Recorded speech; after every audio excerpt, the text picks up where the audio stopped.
Hello everybody and welcome back to another Game News Roundup. Today we are going over the Nintendo's latest earnings report for the fiscal year ending March 31st, 2023. For the quarter ending March 31st, Nintendo shipped 3.07 million Switch units, which is just a hair under their forecast of about 3.1 million units, as well as shipping 41.85 million Switch games. And bringing lifetime Nintendo Switch shipment figures up to 125.62 million units. Again, it is easily the third best-selling video game platform of all time, although it will be a bit if it may or may not reach the DS and PS2, which are 154 to 158 or so million lifetime sold. And the Switch has become Nintendo's first ever platform to reach 1 billion video games sold, with 1.036 million Switch games have been shipped lifetime.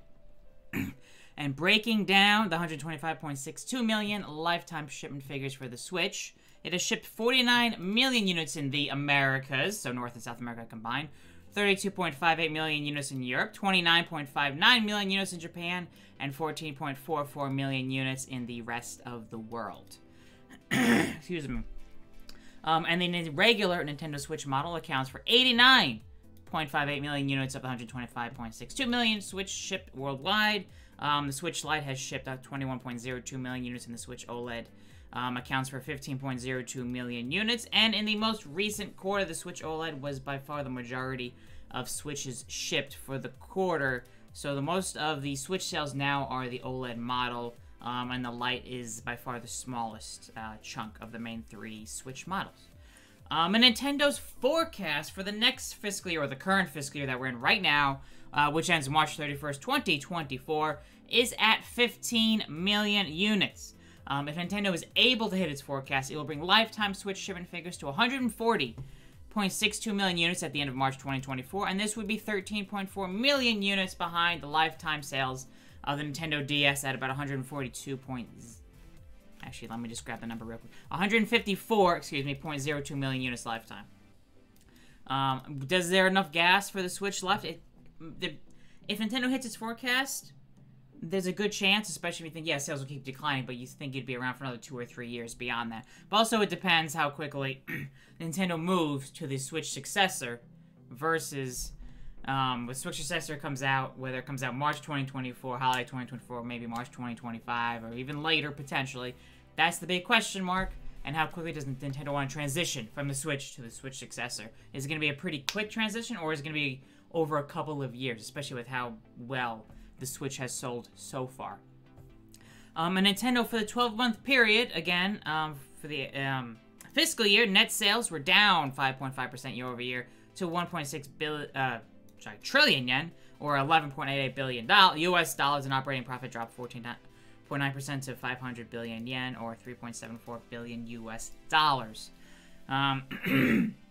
Excuse me, just dealing with seasonal allergies right now. So bear with me. So yeah, and the best-selling Nintendo Switch first-party games, we've got Mario Kart 8 Deluxe at 53.79 million units, Animal Crossing New Horizons 42.21 million units, Smash Bros. Ultimate 31.09 million units, The Legend of Zelda Breath of the Wild 29.81 million units, not quite at 30 million, but it should most definitely hit it, even with the sequel, Tears of the Kingdom, coming out in a matter of days at this point. And Pokemon Sword and Shield at 25.82 million units shipped, Mario Odyssey 25.76 million, Pokemon Scarlet and Violet 22.1 million units, Super Mario Party at 19.14 million units, New Super Mario Bros. U Deluxe, 15.41 million units, and Ring Fit Adventure in 10th place at 15.38 million units. And Nintendo's also shared figures for some other games on the Switch. We got Pokemon Legends Arceus at 14.83 million units, Luigi's Mansion 3, 12.82 million, Super Mario 3D World plus Bowser's Fury, 11.38 million, Splatoon 3, 10.67 million, Mario Party Superstars, 10.17 million, Nintendo Switch Sports, 9.6 million. Kirby and the Forgotten Land, 6.46 million units. Mario Strikers Battle League, 2.54 million. Xenoblade Chronicle 3, 1.86 million.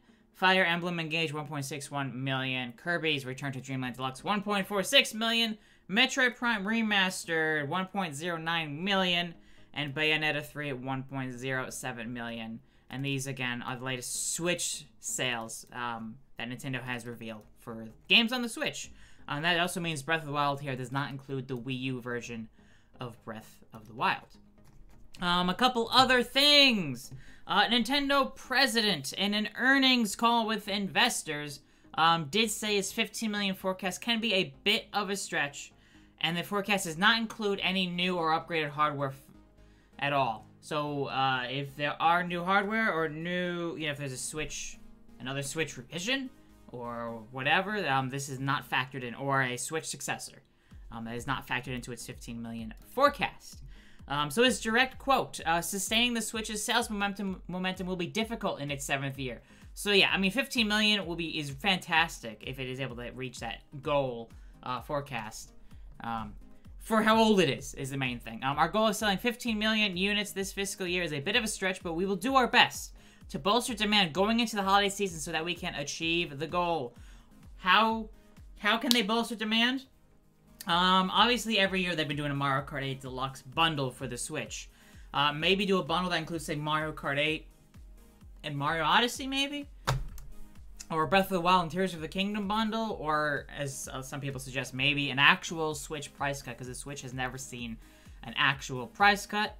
Not that I would expect a huge price cut. Maybe the Switch Lite would drop to, 170, 180 bucks, down from $120. Maybe the standard Switch from $300 to maybe $250, maybe even like $270, $280, just to get that little bit of a perception, potentially. And Nintendo and the amount of profits Nintendo loses per console won't be nearly as much. Because remember, say Nintendo, it costs them $200 to make a Switch. They sell it for $300, they make $100 per every Switch sold. They drop the price to $250, it's now $50 profit. I mean, you might think that's not a lot, but say they sell 10 million units, that you're talking about $500 million versus $1 billion.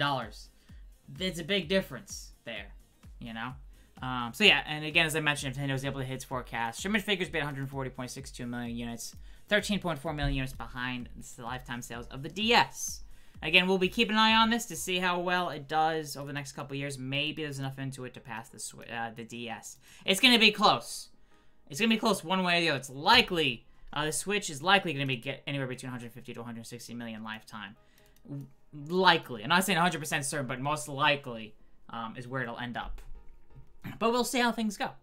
There's also a rumor from Nikkei Asia, according to who spoke to a source who is close to Nintendo's plans. The development on the successor to the Nintendo Switch is reportedly progressing well. However, he did say a product launch won't happen before next spring at the earliest, which kind of makes sense. We haven't heard all that much about a potential Switch successor at this point. As I've been saying for a while, March 2024 is the earliest I see a Switch successor. And I like the March-April window for a launch. So you get like the hardcore Nintendo fans getting it at launch. And then by the time you get to the holidays, there's enough stock to try to meet the holiday demand from different fan base. Versus, you launch a console in, November, you got the hardcore people, people want it for Christmas. And there's usually never enough stock. So I kind of like the March launch. As long as there's a good enough lineup. We need basically a Switch, say, Switch 2. If it launches in March. I would think that March to, December, that first year, you need 2 big releases, one for launch, one for the holidays, and 2 or 3, at least, medium games. The Switch had Breath of the Wild as a launch game. Yes, it was also on the Wii U. It had Mario Odyssey as the big holiday release, but it also had, in between, Mario Kart 8 Deluxe, as well as Splatoon 2, and I think some other smaller games as well.